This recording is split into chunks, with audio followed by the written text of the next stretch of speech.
يؤتي الحكمة من يشاء. السلام عليكم ورحمة الله وبركاته. نحمده ونصلي على رسوله الكريم أما بعد. এই দরসে আমরা আলোচনা করব শরহ উকুদ রসমিল মুফতি এই কিতাবের 34টি মূলনীতি থেকে 22 নম্বর মূলনীতি সম্পর্কে।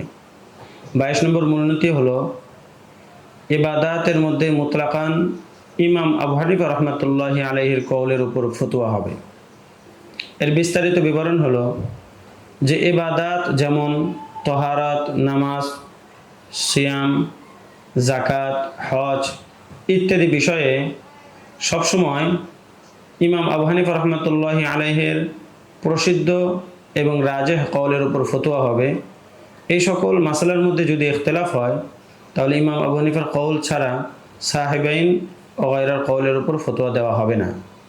তবে যদি কোনো বিশেষ মাসালার মধ্যে বিশেষ কারণে, যেমন সাহেবাইন ও গায়রার দলিল শক্তিশালী হওয়ার কারণে অথবা উরফ এবং জরুরতের কারণে মাশায়েখে কেরাম ইমাম আবু হানিফা রহমাতুল্লাহির কওলকে বাদ দিয়ে অন্য কোনো ইমামের কওলের উপর ফতোয়া দেন, তাহলে সেটা গ্রহণযোগ্য হবে।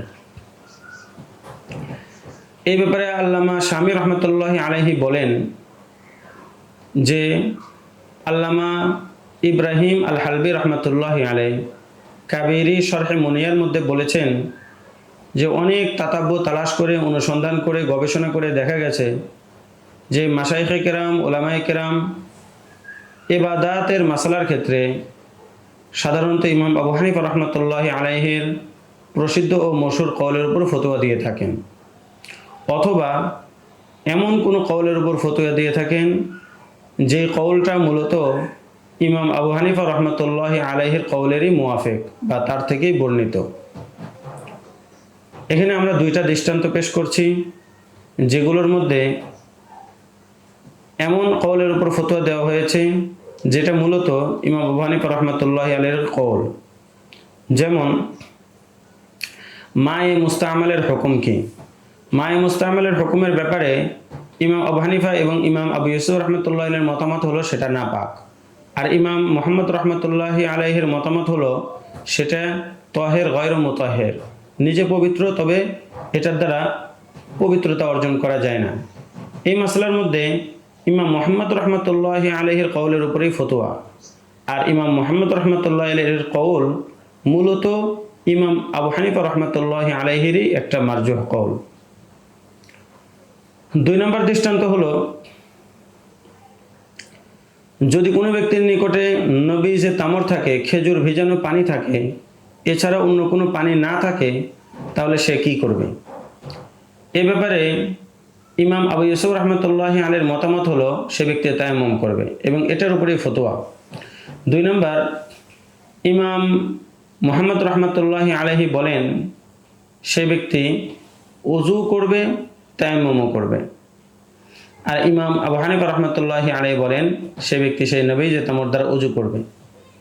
এখানে ইমাম আবু ইউসুফ রহমতুল্লাহি আলাইহির কওলের উপরে ফতোয়া, আর ইমাম আবু ইউসুফের এই কওল মূলত ইমাম আবু হানিফা রহমতুল্লাহি আলাইহি থেকেই বর্ণিত একটা কওল যা ওনার নিকটে মারজুহ, কিন্তু ফুকাহায়ে কেরাম ইমাম আবু ইউসুফ রহমতুল্লাহি আলাইহির এই কওলকে তারজিহ দিয়েছেন যে কওলটা মূলত ইমাম আবু হানিফা রহমতুল্লাহি আলাইহিরই কওল। এখন আমরা একটা দৃষ্টান্ত দেব যেখানে ইবাদাতের মাসালার মধ্যে ইখতিলাফ হওয়ার কারণে ইমাম আবু হানিফা রহমতুল্লাহি আলাইহির কওলের উপরে ফতোয়া দেওয়া হয়েছে। মাসালাটা হলো যদি কোনো কূপের মধ্যে ইঁদুর পড়ে মারা যায়, কিন্তু মানুষেরা সেই কূপের পানি দেখে ওযু গোসল করে নামাজ ইত্যাদি পড়তেছিল, পরবর্তীতে বিষয়টা জানা গেছে, তাহলে ইমাম আবু হানিফা রহমতুল্লাহি আলাইহি বলেন 2 সুরত।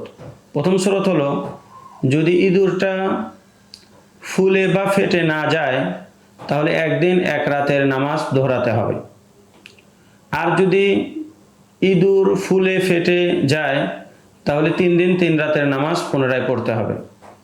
আর সাহেবাইনের মতামত হলো যে এখানে ইঁদুর চাই ফুলে ফেটে যাক অথবা ফুলে ফেটে না যাক, যতক্ষণ পর্যন্ত এটা জানা যাবে না যে ইঁদুর কখন পড়ে গেছে ততক্ষণ পর্যন্ত নামাজ দোহরাতে হবে না।